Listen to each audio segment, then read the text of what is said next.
Before we start, I want to show you real Dhurandhar. Wanna see? चुप गई तो क्या अब देखा जाएगा వాళ్ళని గుర్తుపడితే స్టోరీ ఒకలా ఉంటది, గుర్తుపట్టకపోతే వేరేలా ఉంటది.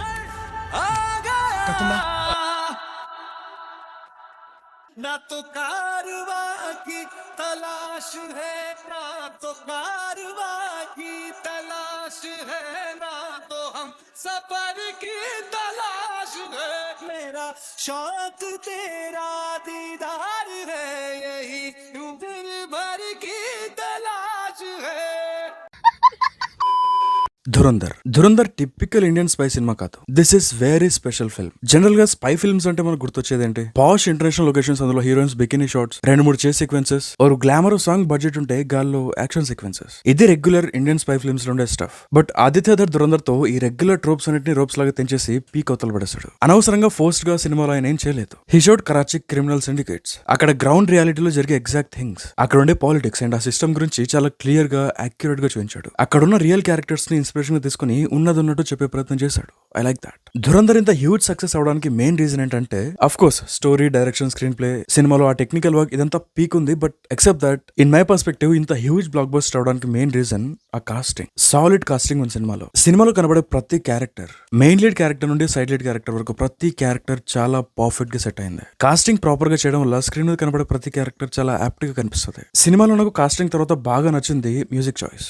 Brilliant music choice. Cinema starting లో వచ్చే స్పై సాంగ్ దగ్గర నుండి అక్షయ్ ఖన్నా బిట్ వరకు ఆ స్పెషల్ సాంగ్, ఆ రీమిక్స్ బిట్, ప్రతిదీ చాలా పర్ఫెక్ట్ గా ఉంటది. ఇందులో సినిమాలో ఉన్న raw political and violent themes వల్ల గల్ఫ్ కోఆపరేషన్ కౌన్సిల్ కంట్రీస్ లో సినిమాని బ్యాన్ చేశారు. అయినా కూడా ఇంపాక్ట్ ఎక్కడా తగ్గల. Gulf nations including the UAE, Saudi Arabia, Qatar, Bahrain, Oman and Kuwait, ఈ కంట్రీస్ లో బ్యాన్ చేశారు సినిమాని. రీజన్ ఏంటో మనందరికీ తెలుసు, anti Pakistan content which is typically sensitive in the Gulf region. ఈ కంట్రీస్ లో సినిమాని బ్యాన్ చేయడం వల్ల అప్రాక్సిమేట్లీ 10 మిలియన్ అంటే 90 crores దాకా సినిమాకి లాస్ వచ్చింది. ఒకవేళ సినిమా అక్కడ కూడా రిలీజ్ అయి ఉంటే 90 crores ఇంకా ఎక్కువ కలెక్ట్ చేసేది. బట్ నో ప్రాబ్లం, ఇక్కడ కూడా బాగానే కలెక్ట్ చేసిన సినిమా, కలెక్షన్స్ బాగానే వచ్చాయి. ఇలా బ్యాన్ చేసిన ప్లేసెస్ లో సినిమాని పైరసీలో చూసారనుకోండి, అది వేరే విషయం. సో ధురంధర్ ఓటీటీలోకి వచ్చిన తర్వాత ధురంధర్ ని మళ్ళీ మల్టిపుల్ టైమ్స్ చూడటం జరిగింది. సినిమాని మళ్ళీ మల్టిపుల్ టైమ్స్ చూడటం వల్ల మీ కలుపు వస్తుందేమో, నాకు ఊపు వస్తుంది. సో ఈ వీడియోలో ధురంధర్ మూవీ గురించి లైట్ గా మాట్లాడుకుందాం. Okay. So hi Dude, welcome to cinema.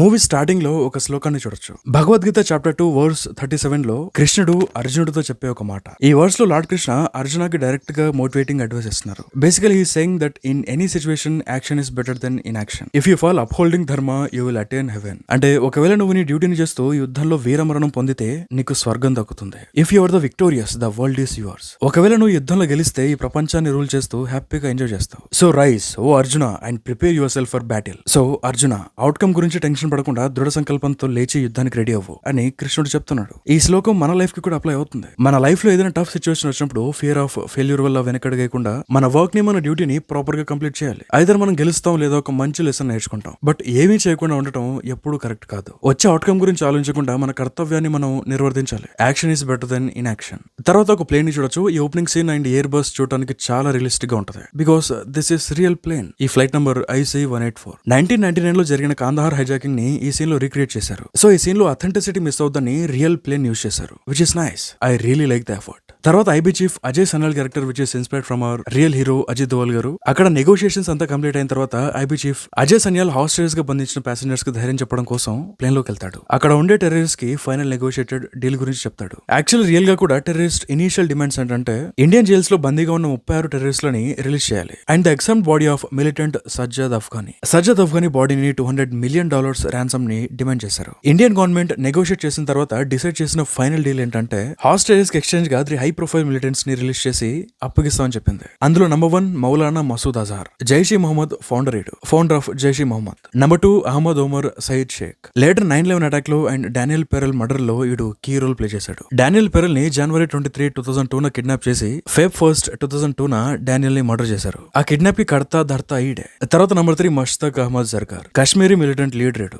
సినిమాలో కూడా ఎగ్జాక్ట్ గా ఇదే చూపించారు. నేమ్స్ కూడా చేంజ్ చేయలేదు, యాజ్ ఇట్ ఈస్ చేశారు. I like that. తర్వాత అజయ్ సన్నల్ క్యారెక్టర్ ప్యాసింజర్స్ దగ్గరికి వెళ్ళి జరిగిన నెగోషియేషన్స్ గురించి చెప్పి మీకేం భయం లేదని ధైర్యం చెప్పి ప్యాసింజర్స్ లో భయం పోగొట్టడం కోసం అజయ్ సనల్ భారత్ మాతాకి అంటాడు. బట్ అక్కడ పీపుల్ నుండి ఎటువంటి రెస్పాన్స్ రాదు. బికాస్ ఇక్కడ ఆర్ మాధవన్ క్యారెక్టర్ వెనకాల ఒక టెర్రరిస్ట్ ప్యాసింజర్స్ వైపు గన్ పాయింట్ చేసి ఉంటాడు. ఇది చూడటానికి చాలా సినిమాటిక్ గా ఉంటుంది, సినిమాటిక్ లిబర్టీ తీసుకుని ఉంటారులే అని చాలా మంది అనుకుని కానీ కాదు. ఇది యాక్చువల్ గా రియల్ లైఫ్ లో కూడా జరిగింది. 1999 లో కాందార్ హైజాకింగ్ జరిగినప్పుడు అజిత్ దోవల్ గారు ప్యాసింజర్స్ కి ధైర్యం చెప్పడం కోసం వాళ్ళ దగ్గరికి వెళ్లారు. అక్కడికి వెళ్లి వాళ్ళలో భయం పోగొట్టడం కోసం, ధైర్యం నింపడం కోసం భారత్ మాతాకి అంటే అక్కడ వాళ్ళ నుండి నో రెస్పాన్స్. బికాస్ వాళ్ళు వాళ్ళ ప్రాణాలు అరిచేతిలో పెట్టుకుని భయంతో వణికిపోతున్నారు. They are ట్రామాటైజ్డ్. इस बात का पर्सनल तौर से ये मलाल था कि जब ये हाईजैकर्स वहीं पर थे तो मैं हवाई जहाज के अंदर स्वयं गया था.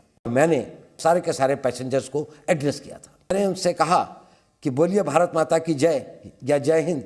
तो उन्होंने रिस्पॉन्ड नहीं किया. मुझे इस बात का ज़रूर मलाल था. उनको जो सपोर्ट था वहाँ पर ISI का. ఆయన మూవీలో ఈ సీన్ చాలా మూడీగా, చాలా ఇంటెన్స్ అట్మాస్ఫియర్ లో ఉంటది. ఇనీషియల్ గా ఈ సీన్ ని డిఫరెంట్ గా అనుకున్నారు. ఈ సీన్ ని లదాఖ్ లో షూట్ చేశారు. సో ఫుల్ బ్రైట్ గా సన్ లైట్ లో ఫుల్ కాంట్రాస్ట్ తో బ్యూటిఫుల్ లొకేషన్ ని ఆ సీన్ ని తీద్దాం అనుకున్నారు. బట్ అన్ఎక్స్పెక్టెడ్ గా వర్షం పడడంతో అదే మూడ్ అట్మాస్ఫియర్ లో తీశారు. But it looks good. ఆ సిచ్యువేషన్ కి, ఆ సీన్ లో ఉండే ఎమోషన్ కి అదే కరెక్ట్, బాగా సూట్ అయింది, మనల్ని రూట్ అయ్యేలా చేసింది. అండ్ నెక్స్ట్ ఇది mass dialogues without using any cuss words. This was one of my favourite scenes. मुंह तोड़ने के लिए मुट्ठी बंद करना जरूरी है. मुंह तोड़ने के लिए मुट्ठी बंद करना जरूरी है. ఈ కన్వర్సేషన్ సీన్ లో ఆర్ మాధవన్ క్యారెక్టర్ 2 సార్లు ఫోర్త్ వాల్ బ్రేక్ చేస్తది. ఒకటి, We must infiltrate the very core of terrorism in Pakistan. ताकि वो भारत के खिलाफ अगर नींद में भी सोचे ना तो उनके ख्वाब में हम बैठे नजर आने चाहिए. 2 घुसकर आ जाएंगे और हम यहाँ बैठे बैठे सारे जहाँ से अच्छा गुनगुनाते रह जाएंगे. November 13th December 2001 parliament attack. ఈ సీన్ లో దూసుకొస్తున్న టెర్రరిస్ట్ కార్ ని ఫస్ట్ లేడీ సిఆర్పీఎఫ్ కానిస్టేబుల్ చూసి అందరిని అలర్ట్ చేస్తుంది. కానీ తర్వాత తన్ని కాల్చి చంపేస్తారు. రియల్ లైఫ్ లో కూడా ఇదే జరిగింది. యాజ్ ఇట్ ఈస్ తీశారు. ఆ సిఆర్పీఎఫ్ కానిస్టేబుల్ పేరు కమలేష్ కుమారి. ఆ అటాక్ లో మొత్తం 9 మంది చనిపోయారు. ఈ కైండ్ ఆఫ్ రియల్ ఈవెంట్స్ ని చూపించే సీన్స్ లో మేకర్స్ చేసిన బెస్ట్ థింగ్ ఏంటంటే ఈ రియల్ ఫుటేజ్ తో పాటు రియల్ ఫుటేజ్ ని కూడా పెట్టారు. అది మనల్ని మరింత సినిమాలో ఇన్వాల్వ్ అయ్యేలా చేస్తుంది. తర్వాత ఇది హంజా ఫుడ్ తింటూ ఏడ్చే సీన్. సినిమా రిలీజ్ అయిన తర్వాత ఈ పర్టికులర్ సీన్ చూసిన తర్వాత చాలా మంది ఈ సీన్ లో తను బీఫ్ తింటున్నారు, దట్స్ వై ఇస్ క్రైయింగ్ అని డిఫరెంట్ థియరీస్ మెన్షన్ చేశారు. బట్ ఐ థింక్ అయ్యుండొచ్చు. బికాస్ అది పాగి కాబట్టి ఆ ఫుడ్ డొనేటింగ్ ట్రక్ దగ్గరికి వెళ్ళి ఆ ఫుడ్ తీసుకుని తిన్న తర్వాత maybe he realize that's beef which causing immense internal emotional pain. అందుకే ఇక్కడ తను ఏడుస్తూ ఉండొచ్చు. తర్వాత ఈ చెక్కోడి గాడికి హంజా లాంటి మెయిన్ కాకుండా ఇంకో అబ్సెషన్ ఉంది. అదే యాపిల్. ఈడు కనిపించే ప్రతి సీన్ లో, ప్రతి షాట్ లో యాపిల్ తింటా ఉంటాడు. వీ కెన్ సే హియర్ ప్రతి సీన్ లో యాపిల్ తింటా ఉంటాడు. యాపిల్ నా బట్ట. ఇక్కడ ఈ సీన్ లో చూడడానికి హంజా పనిచేసే జ్యూస్ షాప్ దగ్గరకు వచ్చి ఇతనికి బలాత్కారం వార్నింగ్ ఇచ్చే సీన్ లో ఇక్కడ చూడండి, హీ టుక్ యాపిల్. ఆ షాప్ లో నుండి వెళ్తూ యాపిల్ తీసుకుని వెళ్తాడు. చాలా చిన్న డీటెయిల్, కానీ గమనించదగ్గ డీటెయిల్.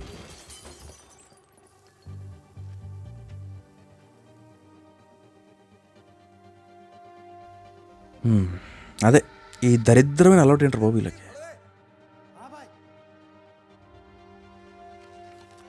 తర్వాత వీ కెన్ సీ హియర్ వాష్మాబట్ బిర్యానీ అండ్ చాయ్ షాప్ అని ఉంటుంది ఇక్కడ. యాక్చువల్లీ ఇది ఒక హిస్టరీ, ఒక చిన్న మెటా జోక్. ఈ పేరు వెనకాల ఉన్న మినీ బ్యాక్ స్టోరీ ఏంటంటే కొన్ని నెలల క్రితం ఒక మీమ్ బాగా వైరల్ వెళ్ళింది. అదేంటంటే ఇది ఇస్లామాబాద్ కు చెందిన ఒక అమ్మాయి సోషల్ మీడియా హ్యాండిల్ పేరు ఇది వాష్మాబట్. ఈ పేరు పలకడంలో ఎలా ఉంటదంటే లైక్ వాష్మాబట్ కాస్త వాష్ మై బర్ట్ లా అనిపిస్తుంది. సో దీన్నే జోక్ గా మార్చి ఆన్లైన్ లో అందరూ వాష్మాబట్ ని వాష్ మై బర్ట్ లా తీసుకొని దానికి రిప్లైగా వాష్ ఇట్ యువర్ సెల్ఫ్ అని పెట్టి మీమ్స్ చేయడం స్టార్ట్ చేశారు. అది బాగా వైరల్ అయింది. సో దానికి రిఫరెన్స్ గా ఈ డీటెయిల్ ని పెట్టారు. నైస్. అండ్ ఈ షాట్ లో కూడా ఇక్కడ ఇన్స్టిట్యూట్ స్పెల్లింగ్ తప్పుగా ఉంటది. జాకిర్ కోచింగ్ ఇన్స్టిట్యూట్ అని ఉంటది. అంటే Aditya Dhar what you mean పాకినా బట్టర్స్ కి ఇంగ్లీష్ రాదనా? హేళనా ఇది. తర్వాత SP Chaudhary Aslam entry. Excellent music choice. సినిమాని డిఫరెంట్ గా యూనిక్ గా స్టాండ్ అవుట్ ఎలా చేసేది ఏంటంటే music choice. Of course music ని విత్ ప్రాపర్ లైసెన్స్ తోనే వాడుకున్నారు. బట్ పర్ఫెక్ట్ ప్లేస్మెంట్ మాత్రం జస్ట్ పర్ఫెక్ట్.